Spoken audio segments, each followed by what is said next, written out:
Jorge Luis Borges' short story, The Secret Miracle, is a very interesting exploration of time because the story could be said to take a year and roughly a fortnight, 2 weeks, or it only takes 2 weeks depending on which aspect of time we're looking at, because time does get stopped for the entire world except for one person, this author, Jaromir Hladík, who is the main character of the story. So what happens? Hladík is himself Jewish, and he's written a few articles. He's translated the Sefer Yetzirah for Herman Barsdorf Publishers, and it's been exaggerated how important this is. So when the Nazis roll into Prague in Czechoslovakia, before World War II actually starts, then he is one of the people who is targeted by them, and he's actually going to be condemned to death. So what we read here is that 2 or 3 adjectives in Fraktur were enough to persuade Julius Rothe, Captain Julius Rothe, of Hladík's preeminence, and therefore he should be put to death pour encourager les autres. So that's a French phrase. Literally, it means to send a message or to encourage the others. So we're going to kill this guy so that nobody else rises up against the Nazis. He's a prominent Jewish intellectual. And so the date is set for March 29th, and the delay is caused by the administrative desire to work impersonally and deliberately as vegetables do or planets. So it's a function of bureaucracy, we could say. And so Hladík for 2 weeks is in a sort of limbo. He knows that he's going to be killed by firing squad, and we find that his first emotion is simple terror. He wouldn't have quailed at being hanged or decapitated or having his throat slit, but being shot by a firing squad was unbearable. In vain, he told himself 1,000 times the pure and universal act of dying was what ought to strike fear, not the concrete circumstances of it. And so what does he end up doing? He visualizes, he imagines, he pictures to himself all of these enactments, we could say. Not reenactments, but enactments of the circumstances of his being shot. And this is going to give him a certain illusory consolation after a while. Why? He anticipated the process endlessly, from the sleepless dawn to the mysterious discharge of the rifles, long before the day that Julius Rothe had set. Hladík died hundreds of deaths, standing in courtyards whose shapes and angles ran the entire gamut of geometry, shot down by soldiers of changing faces and varying numbers who sometimes took aim at him from afar, sometimes quite near. He faced these imaginary executions with true fear, perhaps with real courage. And, it's interesting. So he's, in effect, doing something that other people have deliberately done in order to steel themselves against the circumstances. It's just happening to him, but true courage could arise out of this. We don't really know, though. Certainly he feels true fear. And so then it occurred to him, reality seldom coincides with the way we envisioned it beforehand, and he inferred with perverse logic that to foresee any particular detail is, in fact, to prevent its happening. So, trusting in what Borges calls that frail magic, he began to invent horrible details so that they would not occur. So he's playing now deliberately over and over in his mind all the different permutations and possibilities in a way to keep the reality at bay. Of course, reality can surprise us and happen in ways that we haven't envisioned. And he also reflects that now that the date has been set for his death, he enjoys a certain kind of immortality. He can't die before that. Now, of course, he could die by, poisoning or, a heart attack or something like that. But he thinks to himself, it is now the night of the 22nd. So long as this night and 6 more last, I am invulnerable, immortal. He mused that the nights he slept were deep, dim cisterns into which he could sink. Sometimes impatiently he yearned for the shots that would end his life once and for all, that would redeem him for good or ill from his vain imaginings. And now it's on the 28th, the day before he is to be shot, and we learn about him as an author. Hladík is 40 years old, so he's in midlife. He's already done some things. They're not really that representative of who he would like to think of himself as a creative author. He says, like every writer, he measured other men's virtues by what they had accomplished, what it is that they succeed in, and he asked that other men measure him by what he plans someday to do. And I think this is not just about authors. I think that many of us in life, in fact, do this, and we look at ourselves in the same way. We think of ourselves as in terms of all the plans and potentialities that haven't been realized but could be realized, Even when we're at the point of death, we could be like, yeah, I could have been a great person and done all these things. I just didn't get the chance to do it. So Hladík is thinking over his work. He did articles on the work of Jacob Boehme, Ibn Ezra, Flood, and he'd poured mere diligence and application into his translation of the Sefer Yetzirah, oversight, weariness, and conjecture. He judged a vindication of eternity to be less unsatisfactory, perhaps. So this is essentially a work of philosophy. So what is that? It documents the diverse eternities mankind has invented, from Parmenides' static being to Hinton's modifiable past. The second volume denies that all the events of the universe constitute a temporal series. It argues the number of humankind's possible experiences is not infinite. A single repetition is sufficient to prove time is a fallacy. And then it reads, unfortunately, no less fallacious are the arguments that prove that fallacy. Hladík was in the habit of ticking them off with a certain disdainful perplexity. So, three different kinds of work, none of which are great, according to him. And then we also read that he wrote poetry. He drafted a cycle of expressionist poems. These, to the poet's confusion, appeared in a 1924 anthology, and there was never a subsequent anthology that didn't inherit them. So, he's got another piece that he's working on, a play, right? With this verse drama, a drama that is actually in rhyme, that could redeem him from what Borges calls that equivocal and languid past. So what does equivocal mean? Can be interpreted multiple ways. It's not clear what his accomplishments are as an author.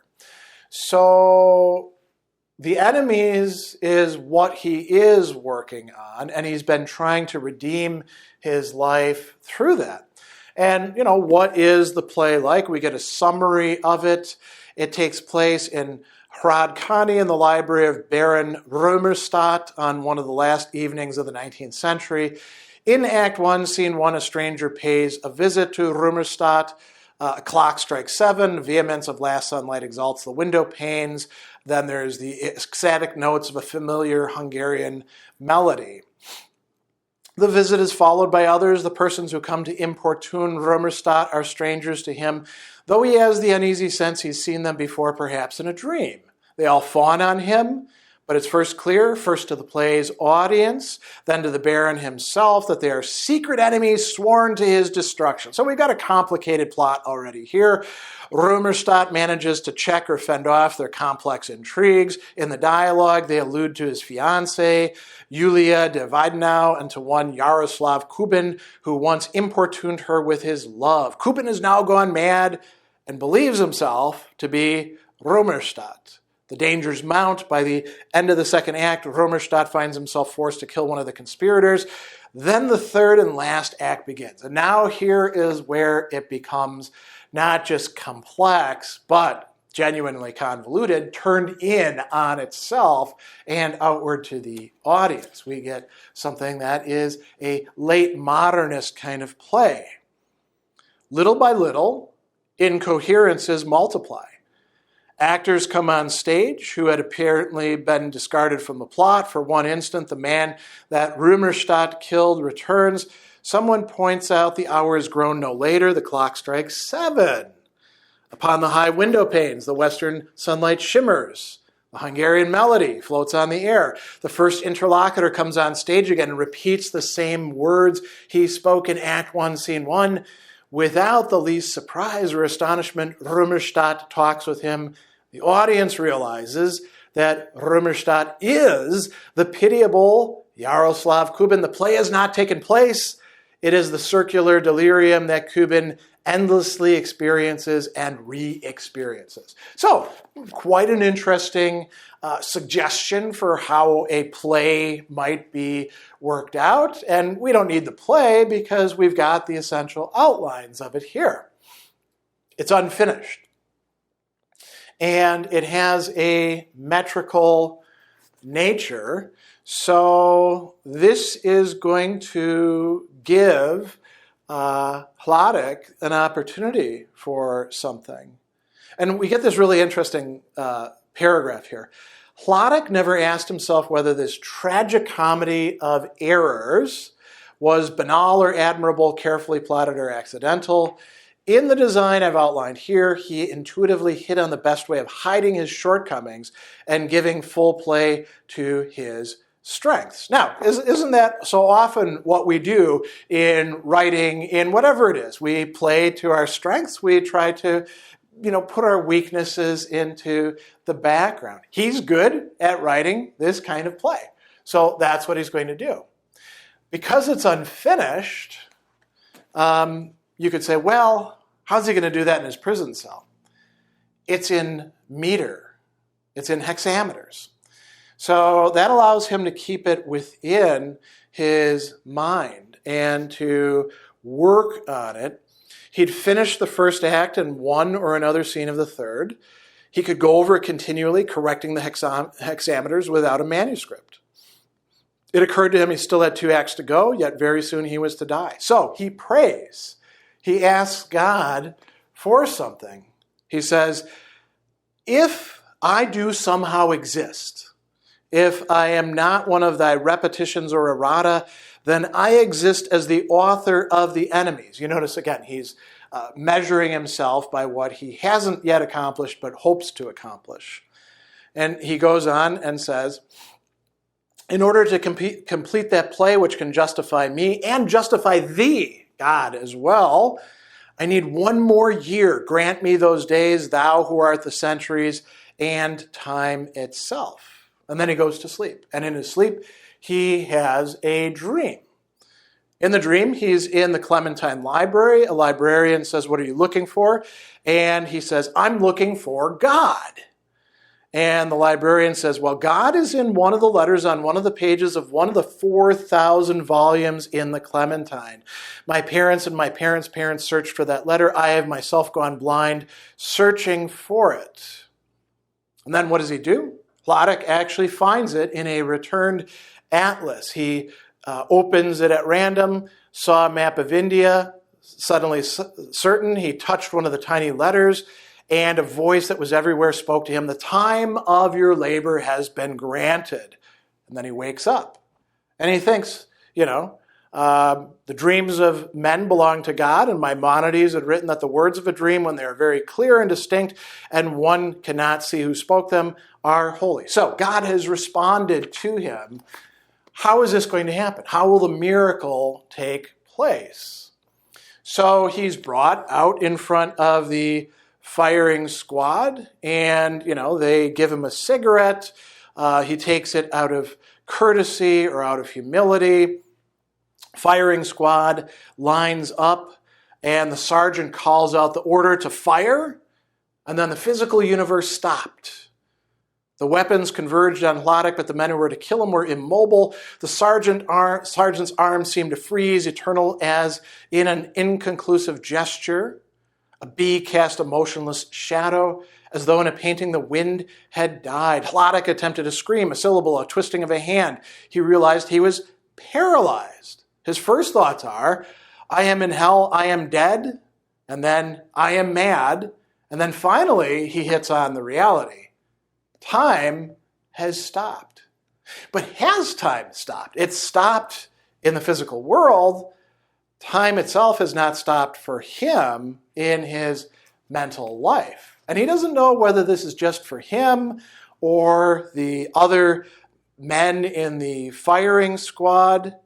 But he realizes what this offers him the possibility for. He had asked God for an entire year in which to finish his work. God, in his omnipotence, had granted him a year. God had performed for him a secret miracle. The German bullet would kill him at the determined hour, but in Hladík's mind, a year would pass between the order to fire and the discharge of the rifles. From perplexity, Hladík moved to stupor, from stupor to resignation, from resignation to sudden gratitude. And so what does he do? He completes the play. He works on it, right? And what is the reason he's going to do it? He says he did not work for posterity because it's going to die with him, right? Nor did he work for God, whose literary preferences were largely unknown to him.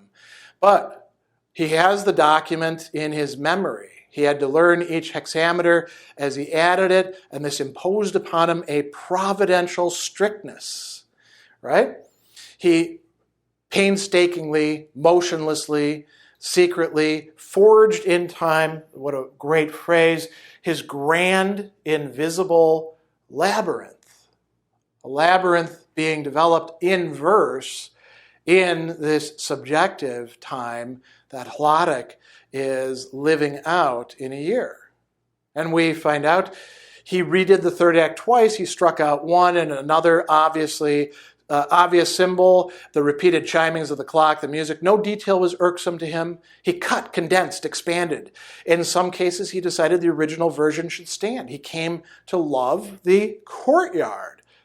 The prison, one of the faces that stood before him, altered his conception of Römerstadt's character. And then he discovered that the hard-won cacophonies that were so alarming to Flaubert are mere visual superstitions, weaknesses and irritations of the written, not the sounded word. And he completes his play. A single epithet needs to be resolved. He does it.